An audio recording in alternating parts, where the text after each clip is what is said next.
Hello, everyone, and welcome once again to today's deep dive, how GDPR 2024-900 will shape political data strategies. I'm Josef Lentsch, I'm the founder and the CEO of Partisan and the Political Tech Summit, and it's great to have you all with us. Over the next 45 minutes, we'll unpack one of the most consequential regulatory updates for political professionals in Europe. And it actually came into force only a couple of weeks ago, so it's very, very fresh.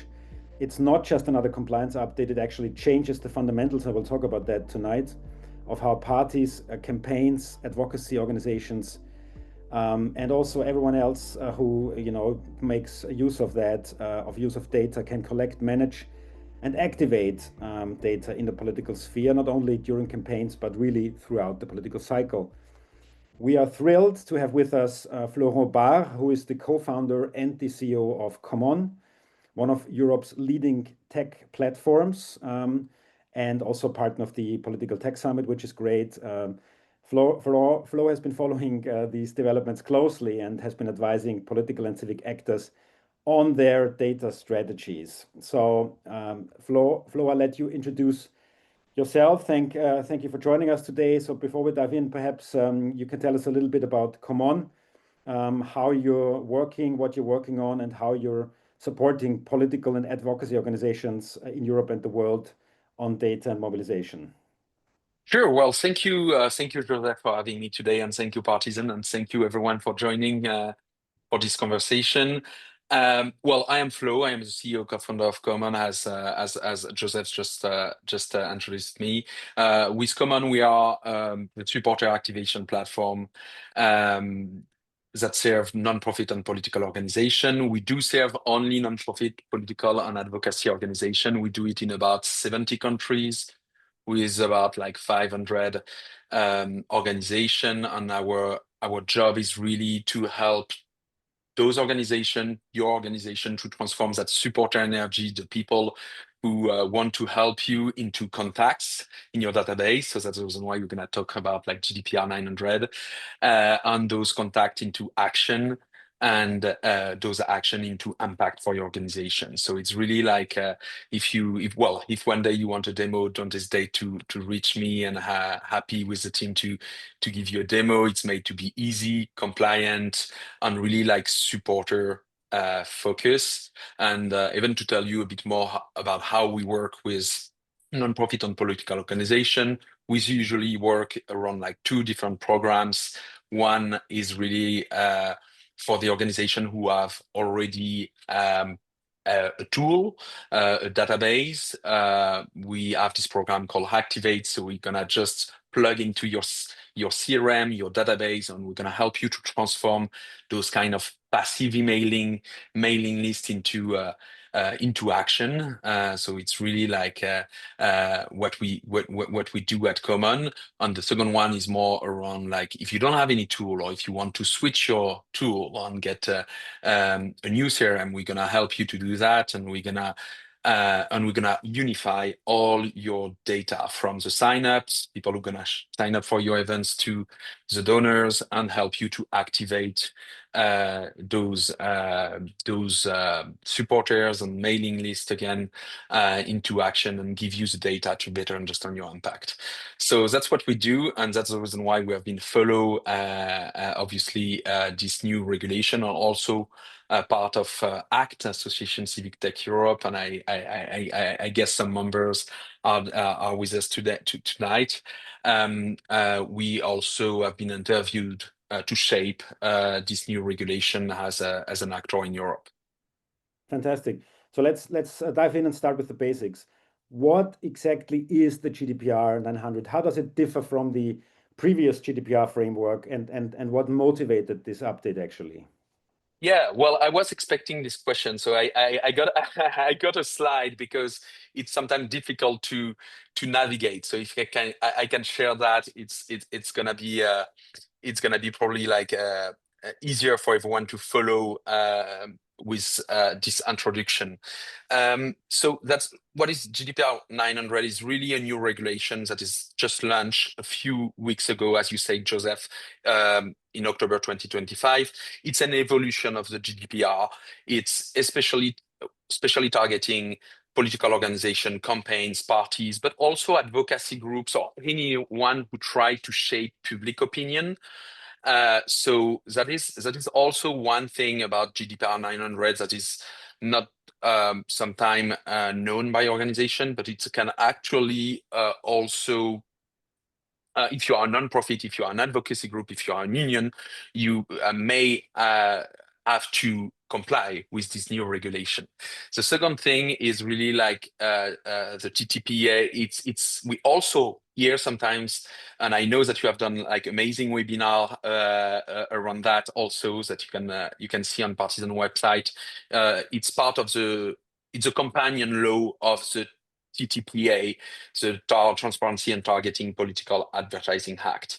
So together, there's that new framework, GDPR 900, that we're going to more focus today, because once again, you can find content on TTPA, on political advertising that Partisan has shared in the last few weeks.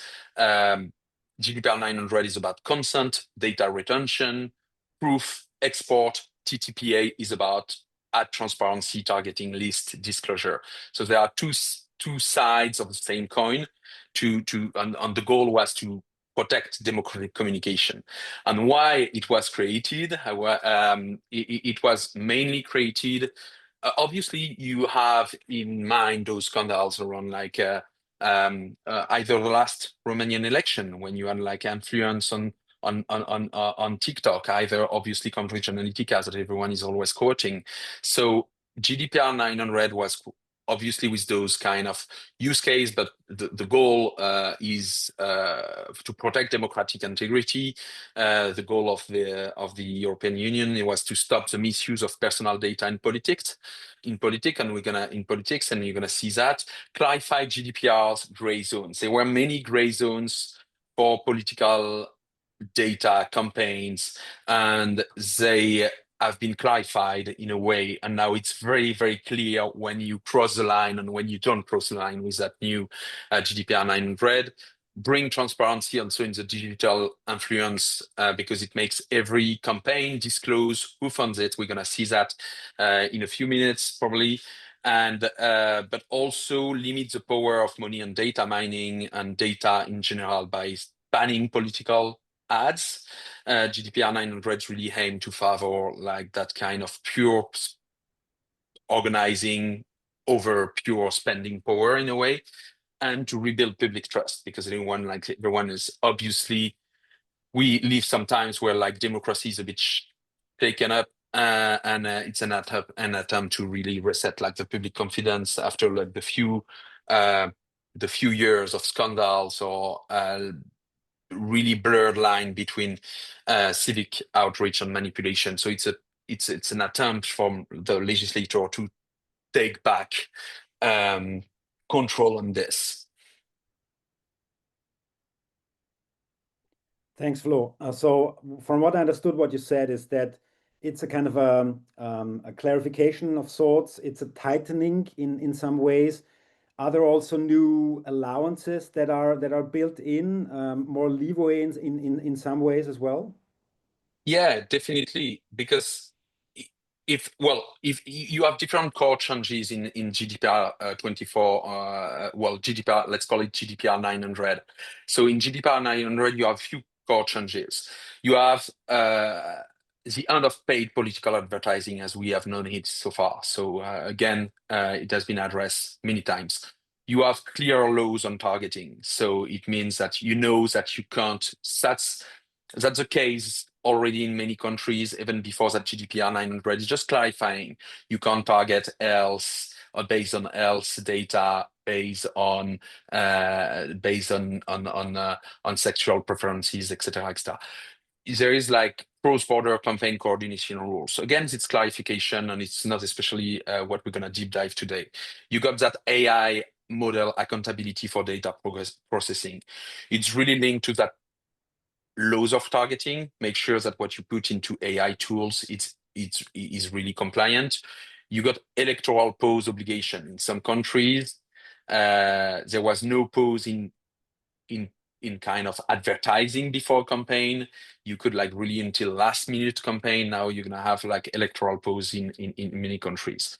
But in terms of GDPR 900, there is a clarification of political consent and where the consent, this consent should come from. So that's one of the big change that happens with GDPR. Now you need to store and have different consent depending on your goals. So let's say you are like running a campaign about the next mayor of Berlin. You can actually build a website, build forms, build a petition or anything, and you can ask for consent for obviously this election, but also consent to be invited into events, but also consent in the following the news of the party that is linked to that. So you're gonna have like different layer of consent, and it's gonna be clarified. In some countries before, you had this impression or these rules, or it was very blurry. Can I keep my data after the election? The answer now is yes, if you have consent on this basis. So that's one of the big change is you have like those different layer of communication. If you do a petition on, or if you launch a specific campaign on well, I don't know, like low taxes for like middle class, you're gonna need to actually collect the consent for the people who want to stay informed on this topic on a different content for their general newsletter as a party. So it's really like those different layers of content that are clarified and that creates the opportunity also to keep the data depending on the consent. It's really consent based, and the consent needs to be given to the political organizations themselves. So there is no more like kind of selling data or like I'm gonna buy a file and etc. etc. The second thing is the data retention period. Depending on your consent, before the GDPR was I can keep the data depending on the country 2 or 3 years. For that political GDPR, you can keep, and you have to keep also because you need to provide compliance report, the data for 7 years. So you have like longer data retention periods. That creates kind of an opportunity to build longer relationship and not just like have a contact that doesn't that you will need like to delete in 3 months because it's the end of the campaign. And the last thing that is changing, but that is probably not, that is definitely an opportunity for democracy, but not necessarily it was gonna create like complicated work for the people who are not ready for it. It's all the transparency rules. There's a huge transparency rules. It's really the cornerstone of GDPR and TTPA rules. Like first, you need a transparency page. So every political advocacy group that's gonna have actually to because to advocate to make advertising about a campaign, gonna need to have a transparency page displaying how much they spend on the campaign, etc. This available to the public. With Qomon, we're gonna provide template of this. So if you want to access them, don't hesitate to subscribe to the newsletter. It's gonna be free for everyone, but template for you to have like know how to build this transparency page. And more importantly, you're gonna need to have transparency disclaimer. So I got an image from this. I'm gonna share my screen again because it's really close to what you could see in the US. You know, the paid for buy. So it means because when GDPR 900 speaks about political advertising, they also speak about everything that you're gonna do online. So every email you send, every petition you build, every form, events page you're gonna build, every website, it's part of political communication or political advertising in the sense of GDPR 900. And for every public communication you're gonna do, you're gonna need to be transparent on who paid for this and where does it come from and who is responsible for this. So it's gonna lead to stuff like we see in the US, really close to that. Actually, the transparency guidelines are really close to what sometimes the FEC in the US is doing. Like you need to send compliance report on your spending, say what did you spend, etc., etc., and you need to display transparency disclosure. As you can see, it comes from the US here. It's for who's paid, from for what, etc. And there is an interesting also. The last image is also interesting because even advocacy groups or non-profits, if they don't want to be in a way accused of anything, of campaigning for one candidate or another, they also need to have those disclaimers available on their campaign to say that is not, this is independent of any candidate or party. Because even if they're if they're advocating on an issue, you can't know that if this is or this is not for a candidate. And it's a small screenshot of how we adapt. For example, at Qomon, it's like by providing templates, because it's important to have like clear template of what needs to be done. It's important to have those watermark or transparency disclaimer automatically display on every page, especially if you are running a decentralized organization and you have local chapters. You don't want like any local chapter, any local organizer to publish something without the disclaimer. And it's one way you're gonna need to adapt your system. Thank you. So you spoke about the necessary changes when it comes to data governance, how political organizations can stay compliant. What about the tech stack and the infrastructure? If you want to comply with those rules, are there any other changes than that you already mentioned? In terms of tech infrastructure, I think the main compliance thing that you need to run is like obviously like run an audit of your system, because what's gonna change. Let's take like a few let's do like a checklist together. It's like first, of course, is my data compliant? We are at the beginning of the process. So even like the local authorities, they are right now publishing local guidelines. So you're gonna have a few months to adapt, obviously. They're gonna have flexibility on this. What is important is what you're gonna do to be compliant in the future, and that's going to be important. So the checklist is more like, if you have a tool built in house or database built in house, you need to make new developments, because you're going to need to have different stuff in place. First, like the different layers of consent that we have seen before. Second, with the different layers, you have the different data retention period. So because for some layers, you're going to have still 2 years or 3 years to keep the data, and for other type of data, you're gonna have until 7 years, and you're gonna need to have system to reactivate also the consent if you want to, and be able to run those compliance export that are required again by the authority. If you work with a system that is a generalist, you really need, so that is not built for nonprofits or political organization, you probably need to check if the system is flexible enough to be able to meet those requirements.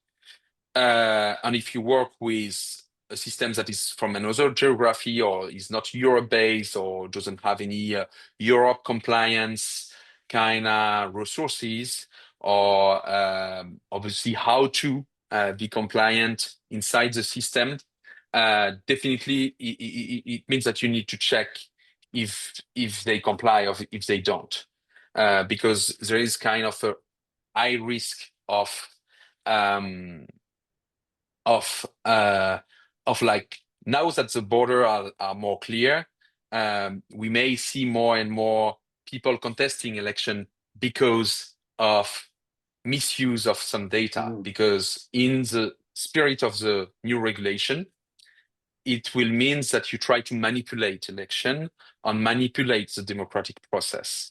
So it's how transformative it is to check your system, to reassess your database, implement that multi-layer consent forms, keep data for 7 years, that includes that consent proof, and had transparency disclosure everywhere, because we are also very decentralized organization, and you don't want your local chapters not to, well, just to do a mistake that can cost some time to your team, or worst, the election to be contested. Thank you. So we might see more court battles in the future around this.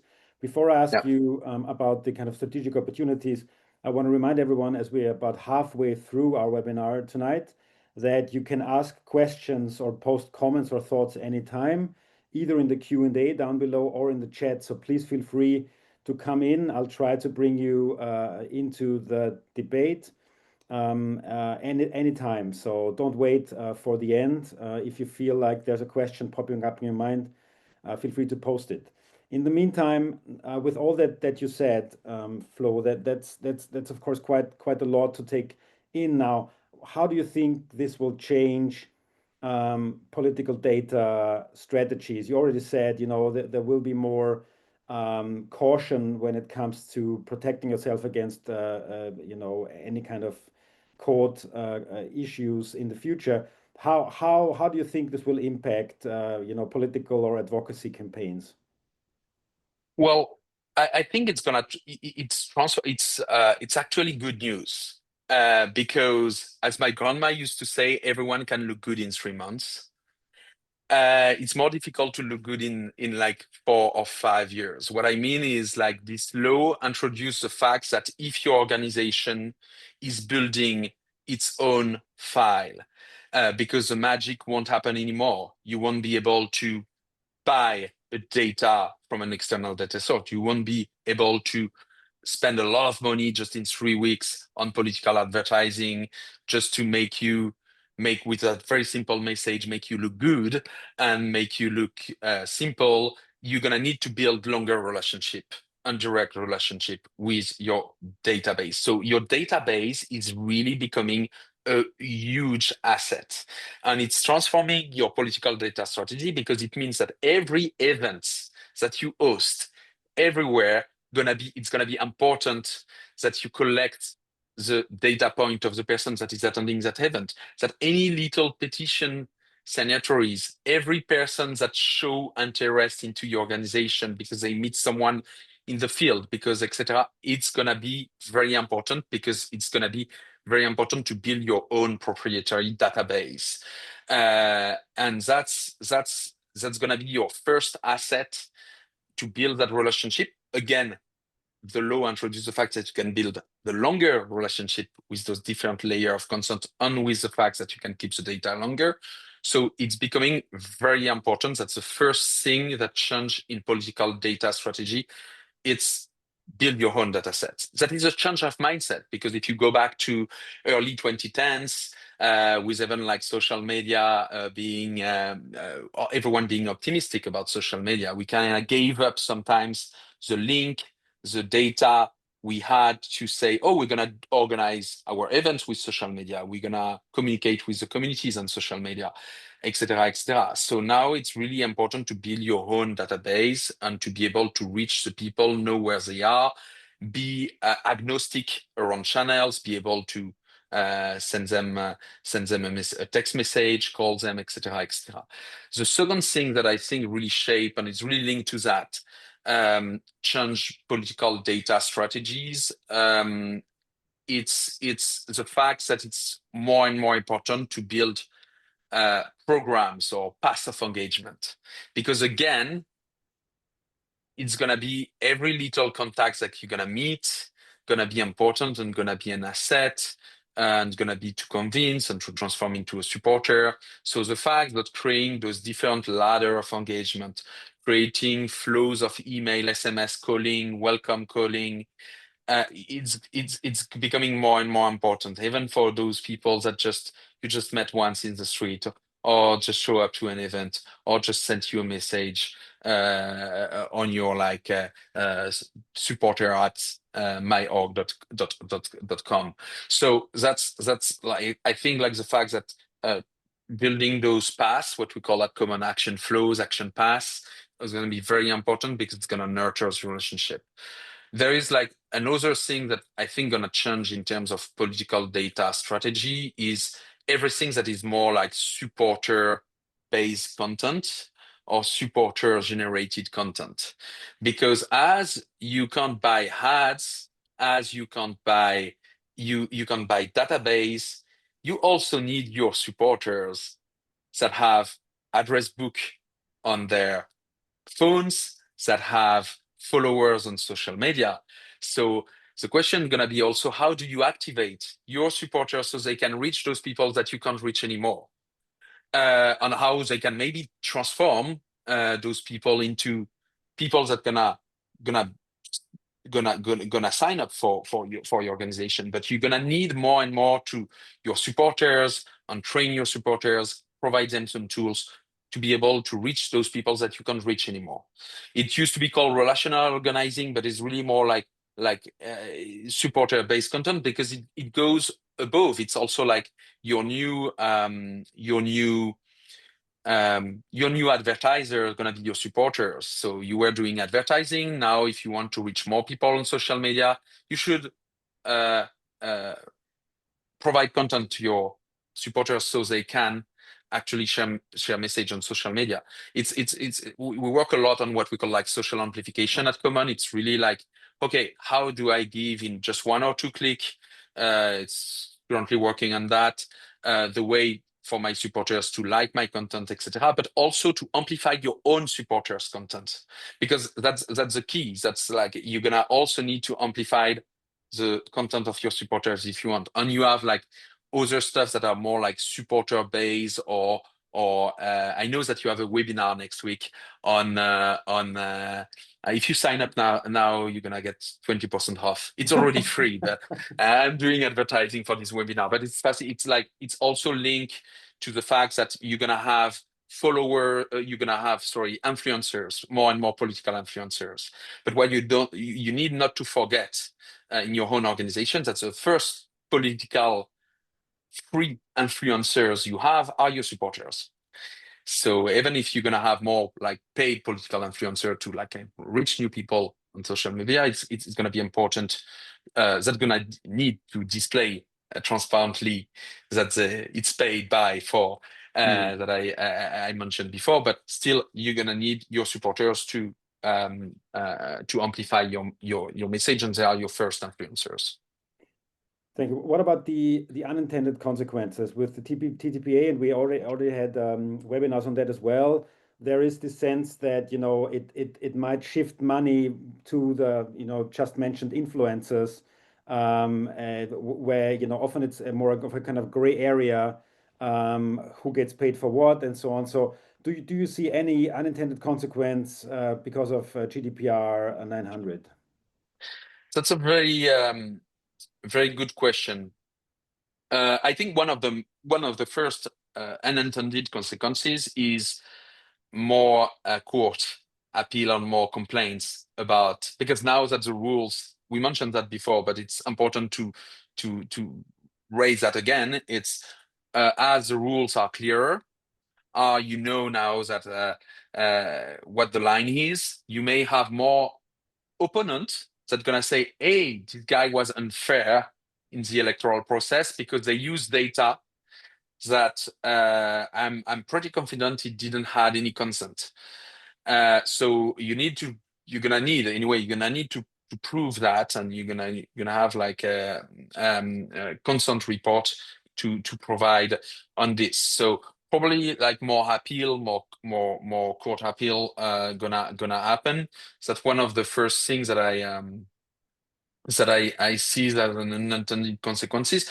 There is, in my sense, another positive one, unintended consequences, or maybe it's a wish. I don't know if it's gonna really happen, but for the advocacy groups, unions, non-profits that are like watching us, there is also the fact that they're gonna get more power too, because the data gonna be more. It's gonna be rare to find good data and good way to outreach in a meaningful way people. So all these civil society who has access to supporters, who want to push agenda, who want to who have volunteers could really leverage this, saying that, oh, if you agree and if you push this policy, we're gonna campaign for you, or see more like those kind of advocacy and civic organization led pressure, because uh, they're gonna need them, because they have access to volunteers potentially that can campaign, but also to supporters that can vote for them. So that's another one. And and there is the things that we don't know. So there are all the things that we don't know, meaning that we know what we know, we don't know what we don't know. So it's really like in the kind of unshitification, the fact that it's going darker and darker, as it says, that concept from Corey. I'm bad with name, but maybe someone in the chat. But it's the fact that it was. We were very optimistic about internet at the beginnings, and we started to understand that it was a business, and now it's going more like a weapon for manipulation. Maybe there is some things that we don't see that's gonna be like we're gonna have more and more like way to manipulate that we don't see. Or worst, now it relies on the kind of the fact that the telecom operators, the social media, if the regulators ask for who did that campaign, who sent that text message that didn't apply, didn't follow GDPR 900, they do answer, and right now, but maybe tomorrow they won't. In 2025, you never know, because freedom of speech, because any good reason why. So there is also those kind of consequences that obviously we don't know about, but we can imagine that it could happen. Now, you said there are some things that political and advocacy organizations need to do. Now, if I'm a data lead or head of communications who's responsible for the kind of the data and the handling of it, and I need to convince my own people internally that we need to get going quite quickly because there's this new GDPR 900. Kind of, can you tell us, what might happen if I don't do that? So if I have, for example, some contacts in my database that are, bought from some kind of list without explicit consent, how painful, how expensive can it become if I don't take the steps quite soon? That's one of the unknown consequences of the law. To be honest, I'm not a lawyer. We have a law firm that is working for us on this. So I don't. I have to be honest. If someone knows, please feel free to send in the chat. I don't know if they already put like fine or percentage of, like, I don't know what can be the consequences financially for a campaign, but but I know that there is now like a EU level uh, uh, um, authorities that then like talk to the local national level authorities that is monitoring all that on the where you need to send those transparency reports. So it's gonna definitely cost you. It can cost you money. It can cost you reputation. It can cost you an election, or more importantly, it can cost you time. Because if you don't do it now, you're just losing time. And as we can see, it's a play of consistency in a way, this new GDPR, in terms of building your database. It's more like the magic won't happen overnight anymore. I can't find, or the risk of finding a file somewhere that is, I'm not talking about like the effect or the efficiency of doing outreach to people that doesn't doesn't want to receive your message, but finding a file or buying a file or like doing all those kind, or like, it's not possible anymore. So it's really like a play of doing the good job, good operational job of be ready. So that's really, I think the main cost is of not doing anything is you are just losing time. So on stuff that you're gonna need to do anyway. All right, so the recommendation would be better get on it before the end of the year, and start with those data audits and also with the infrastructure Yeah. audits, so that you are ready when the next election or next campaign is around the corner, because of course then time is even more precious, and you don't have it necessarily. Thank you. And in a oh yeah, and in a few, if you can help people that are watching us in a few days on our website, or if you sign up to our newsletter, you can receive them directly. We're gonna have a few resources that gonna help you, like checklist to check what you need to check internally, a template of transparency pages that's gonna help you really, like, again, it's a big text that has like multiple layers. So for data organizers, definitely, if it can help, um, feel free. Thank you. Thank you, Flo. Apparently, we have been very, very clear so far, as we haven't had questions, but oh, there is actually one. Thank you very much for that. Any need to worry about data residency as a part of the 900 rules? That's a good question. I know the answer, but I don't remember the answer. So if you give me like two, 2 minutes, I'm gonna be able to tell you. So if you stay online, I'm gonna be able to tell you. So Just the checking. anonymous observer has thrown in a curveball, but we'll get to the bottom of it. Thank you very much for that question. It's a very good one. The data residency. So where does the data actually reside? Does it reside in the EU? Does it reside outside of the EU? In which country does it reside? That's, I think, the question. Thank you very much for that.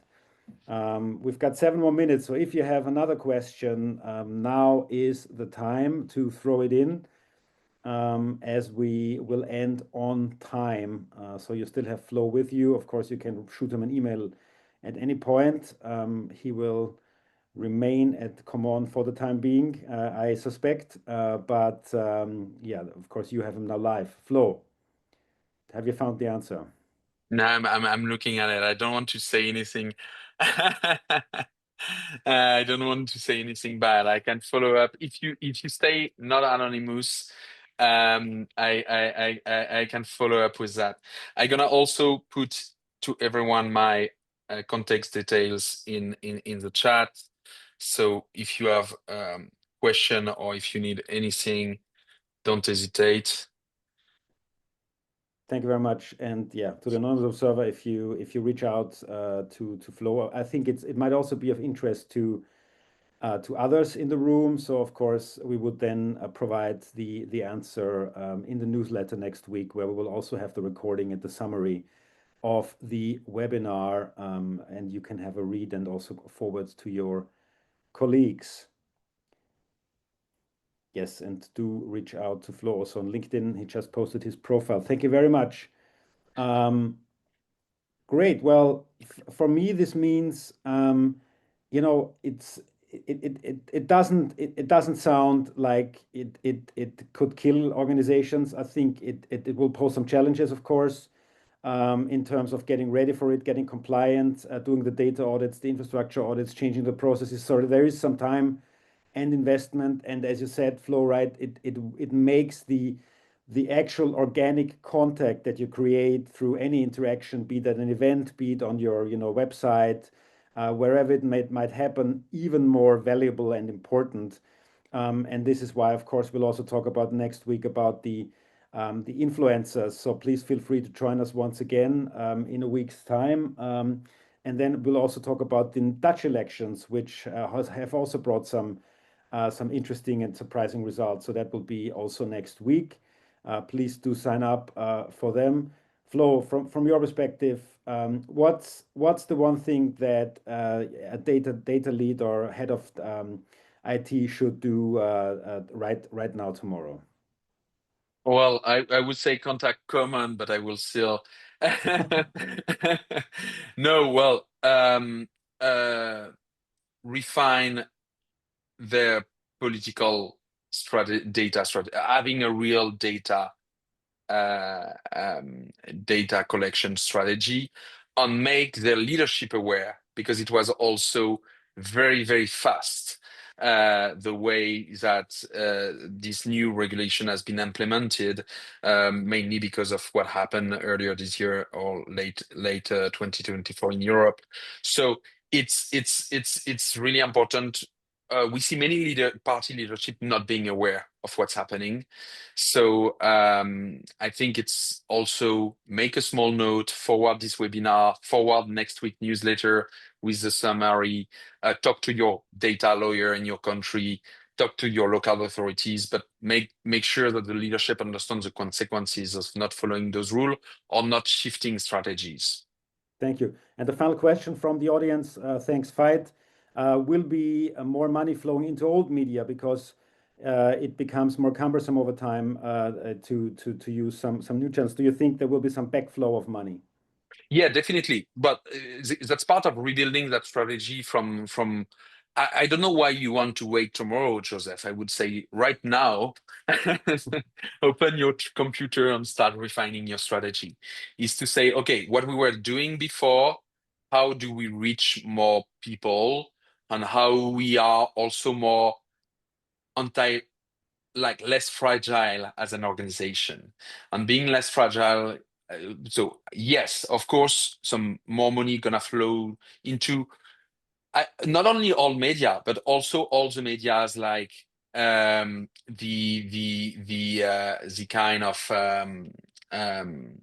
kind of vertical medias, that those advertising, those kind of like sometime I don't know, like a kitchen blog, why not, or stuff like this. That's gonna raise maybe more attention, or like everything is you're gonna redirect the money. But the question is more like, also, first, how do we really get that money to reach people? And the second question is, how do we make our organization less fragile in the ways that we because what we are talking when we talk about newspaper, when you talk about media, when we talk about everything, we are talking about channels. So the question is also, whatever the channels, what do you need? You need the contact of the people and be able to contact them, whatever the channel is. So it's important also to really have a strong data strategy. Thank you. And we have a very last minute question, so a short answer on that one. We will be talking about influencers next week, but what's your take? Kind of how must influencers actually comply with the GDPR 900 or the TTPA? Do you have a take on that? Well, I have a take on the fact that, again, your supporters, your volunteers are your first influencers, and there is no gray zone there, meaning that you can use them as your influencers. Regarding podcaster and entertainer, in short, you should have them next week, and you're gonna know. But from what I know, it's all about those transparency disclaimer that we were mentioning before. So it's all about, when you do an advertising, when you have a podcaster and entertainer, they should disclose. They need to disclose everywhere from that advertising paid for what, and in which purpose, and by who. Thank you very much. I'm just quickly posting the link to the webinar next week. We're very much looking forward to continuing this conversation then. For now, thank you very much, Flo. It's been great. It's been super informative. We're looking forward to the summary and then distributing it among our 3,000 people in the newsletter who have all consented to actually receiving it. So thank you very much. You won't go to jail. That's a good news. Yeah. and of course, see you soon in Paris. We'll announce the pre-event in Paris soon. Stay tuned for that. All the best. Have a great evening, everyone. Thanks for being with us. Bye-bye. Thank you. Bye-bye.